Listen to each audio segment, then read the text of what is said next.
Halo semua, balik lagi bersama aku Gary. Di episode Sasakas kali ini kita kedapatan request kasus di salah satu video aku yang sebelumnya, yaitu kasus tentang Petrus. Petrus ini bukan pepet terus ya, tapi adalah penembak misterius. Kasus ini merupakan kasus yang cukup menggembarkan di era tahun 80-an, yang merupakan juga bagian dari sejarah kelam di era Orde Baru, yang mana Petrus ini dibentuk guna untuk menekan kejahatan yang sedang marak pada saat itu. Disclaimer dulu, semua yang aku ceritain di sini datanya itu berasal dari website-website yang insya Allah kebenarannya itu bisa dipertanggungjawabkan. Jadi cerita yang aku ceritakan ini semuanya berdasarkan data-data ya teman-teman, nggak berdasarkan opini aku, karena kasus ini cukup sensitif kalau dibahas. Jadi cerita ini semuanya berdasarkan data-data yang aku kumpulkan dari website-website tersebut ya teman-teman. Nanti websitenya akan ku sertakan di link deskripsi. Oke, sebelum itu jangan lupa untuk like, share, dan subscribe. Mari kita bangun channel ini bersama-sama. Dan itu juga merupakan dukungan atau motivasi dari kalian kepada aku supaya aku terus berkarya dan membuat video di YouTube channel ini.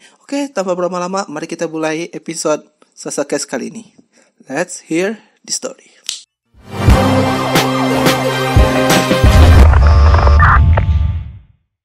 Petrus, penembak misterius. Bagaimana yang telah kita maklumi dan kita dengar sebelumnya, pada masa Orde Baru di bawah tangkup kepemimpinan Bapak Presiden Soeharto, walaupun ini masih menjadi dilema ya kasus Petrus ini, namun era Orde Baru tersebut bisa kita katakan sebagai era yang mana kondisi Indonesia itu kondisi aman. Tangan besi Pak Harto mampu membekukan setiap pergerakan separatis atau pembuat onar pada kala itu. Tentunya dengan pendekatan ala militer, yang mana itu merupakan background yang beliau miliki, yaitu dengan adanya operasi serta misi-misi sistematis sekaligus rahasia yang dijalankan secara cepat. Walaupun di sisi buruknya, kebebasan berpendapat dan berekspresi sangat minim kala itu. Namun, di sisi lain, ketenangan dan kendali pemerintah terhadap rakyat itu bisa dikatakan absolut. Kasus Petrus, jika ditarik benang merahnya, berawal dari operasi penanggulangan kejahatan di Jakarta. Pada tahun 1982, Pak Harto memberikan penghargaan kepada Kapolda Metro Jaya Maijen Pol Anton Sujarwo atas keberhasilan membongkar perampokan yang meresahkan masyarakat dan sangat mengganggu pada kala itu. Melihat perlunya hal serupa diterapkan oleh seluruh daerah, maka pada Maret di tahun yang sama, di hadapan Rapim ABRI yang sekarang namanya TNI, Pak Harto meminta polisi dan ABRI mengambil langkah pemberantasan yang efektif guna menekan angka kriminalitas yang terjadi di masyarakat. Hal yang sama juga diulangi oleh Pak Harto pada pidatonya pada tanggal 16 Agustus 1982. Permintaan ini kemudian direalisasikan oleh Pangkop Kamtib Laksamana Sudomo dalam rapat koordinasi dengan Pangdam Jaya,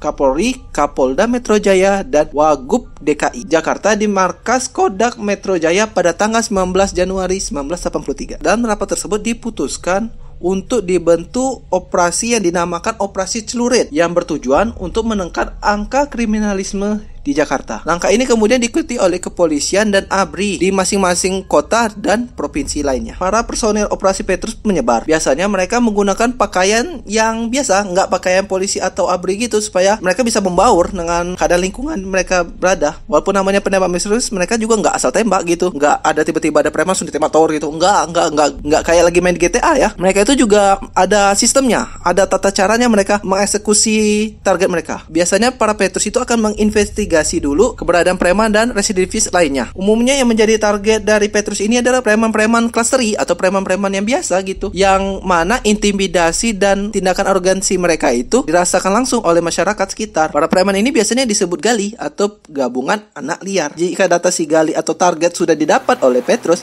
maka cuma butuh satu malam, si preman itu akan diculik atau dijemput. Dan kemudiannya pada masa merebaknya Petrus ini, preman atau kriminal klasteri itu tuh kehilangan keberaniannya. Mereka selalu dibayangi akan penangkapan yang kapanpun itu bisa terjadi kepada mereka. Salah satu yang menjadi target dari Petrus itu tuh orang-orang yang bertato. Karena pada zaman-zaman tahun 80-an dulu, pemerintah menganggap orang bertato merupakan simbol perlawanan pada pemerintah. Nah, makanya dari itu pada waktu kasus Petrus ini merebak, banyak orang yang bertato itu berusaha untuk menghapus tato mereka supaya mereka tidak menjadi target operasi Petrus selanjutnya. Namun bagi mereka yang memiliki sanak famili berlatar belakang ABRI, mereka lebih memilih untuk berlindung di tempat sanak famili mereka tersebut. Namun jika mereka tidak menghapus atau tidak memiliki sanak famili ABRI, ya mereka lebih memilih untuk mengurung diri di rumah supaya keberadaan mereka tidak diketahui lah. Mereka tidak berani keluar selama Petrus masih berkeliaran di luar sana. Kalau maaf ya teman-teman, kalau kalian mendengar suara kodok, maklumi saja di depan rumah aku ini ada kolam. Ya ini hari ini udah malam. Ini jam berapa ya? Jam 11 malam. Ya maklumilah aku nggak ada waktu untuk record siang sekarang karena udah mulai sibuk sekarang. Biasanya target dari penculikan Petrus ini muncul 2 atau 7 hari kemudian dalam bentuk jasad. Hampir semua jasad yang ditemukan ini dalam kondisi tangan dan kaki terikat. Banyak di antaranya itu terdapat luka tembak, baik itu di kepala atau di anggota tubuh lainnya. Tak sedikit juga jasad yang ditemukan itu memiliki kekerasan fisik sebelum dibunuh. Hal yang membuat Petrus ini makin menakutkan itu adalah mayat dari korban Petrus ini dibuang sembarangan aja. Mereka umumnya tuh dimasukkan dulu ke dalam karung lalu dibuang, baik itu di depan toko atau di pinggir jalan atau di tengah kebun atau di mana, pokoknya sembarang tempat. Namun salah satu lokasi yang seringkali menjadi lokasi penemuan mayat target operasi Petrus itu adalah di Alas Roban. Bahkan dari itulah berhembus kabar bahwa Alas Roban menjadi tempat yang angker karena sering ditemukannya mayat preman yang dibuang di sana. Nanti aku bakal coba kumpulin data-data mengenai Alas Roban itu, bagaimana cerita angker yang terjadi di sana, yang bakal nanti aku ceritain di episode Jumat Horor. Bagaimana menurut kalian? Apa kalian excited? Komen di bawah ya. Korban dari kasus Petrus ini bisa dikatakan masif. Dari data yang aku kumpulkan ini bisa kita lihat pada tahun 1983 saja tercatat 532 orang tewas. 367 diantaranya tewas akibat luka tembak. Pada tahun 1984 ada 107 orang tewas. 15 orang diantaranya itu tewas karena ditembak. Pada tahun 1985 tercatat 74 orang tewas. 28 diantaranya tewas ditembak. Data tersebut dihitung berdasarkan mayat yang ditemukan, belum mayat-mayat yang tidak ditemukan. Tercatat ada 11 provinsi yang menerapkan Petrus seperti Jakarta, Jawa Barat, Jawa Tengah, Jawa Timur, Jogja, Lampung, Sumatera Selatan, Sumatera Utara, Bali, Kalimantan Barat, dan Kalimantan Timur. Namun Jogja dan Jakarta menjadi 2 lokasi dengan tingkat operasi Petrus yang terbanyak. Presiden Soeharto pada autobiografinya yang berjudul Soeharto, Pikiran, Ucapan, dan Tindakan Saya yang terbit pada tahun 1989, ketika dibahas tentang Petrus, Pak Harto berkata, kejadian itu dikatakan misterius juga tidak. Dalam buku Pak Harto tersebut ada satu paragraf yang menarik. Pak Harto berargumen bahwa kekerasan harus dihadapi dengan kekerasan. Istilah Pak Harto ini disebutnya treatment. Ketika membahas mengenai lokasi peletakan mayat yang sembarangan, beliau berkata, lalu ada yang mayatnya ditinggalkan begitu saja. Itu untuk shock terapi. Terapi goncangan ini supaya orang banyak mengerti bahwa terhadap perbuatan jahat masih ada yang bisa bertindak dan mengatasinya. Tindakan itu dilakukan supaya bisa menumpas semua kejahatan yang sudah melampaui batas perikemanusiaan. Ini pendapat Pak Harto tentang kaum gali tadi atau gabungan anak liar itu ya. Mereka tidak hanya melanggar hukum, namun sudah melebihi batas perikemanusiaan. Yang mana makin diperinci lagi oleh beliau. Orang tua sudah dirampas barang benda miliknya, kemudian masih juga dibunuh. Ada juga perempuan yang diambil kekayaannya dan istri orang lain masih juga diperkosa oleh penjahat di depan suaminya sendiri.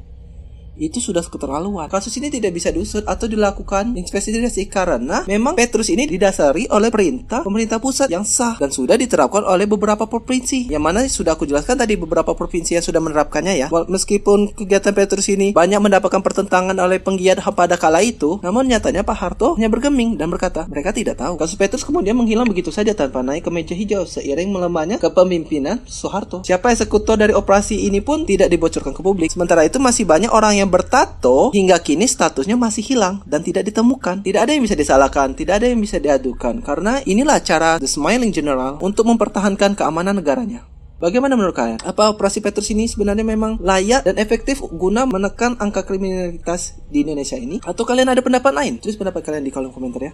Sekian dulu kasus dari Petrus. Segini aja yang bisa aku ceritakan tentang Petrus, karena data-data tentang Petrus ini agak susah dikumpulkan. Sekian dulu episode Selasa Case kali ini. Klik like jika kalian suka sama video ini. Dislike aja kalau kalian gak suka. Jangan lupa di komen bagian mana yang kurang menurut kalian, atau aku terjadi misinformasi. Kalian bisa koreksi aku di kolom komentar. Mari kita berdiskusi di kolom komentar. Jangan lupa subscribe dan nyalakan notifikasi supaya kalian mendapatkan pemberitahuan video terbaru di channel ini. Follow juga akun sosial media aku di @noviangeri. Kalian bisa DM atau request kasus-kasus atau cerita horor yang bakal aku bahas di video selanjutnya, baik itu Jumat Horor atau Selasa Case. Sekian dulu dari aku Gary, sampai jumpa di episode Selasa Case berikutnya.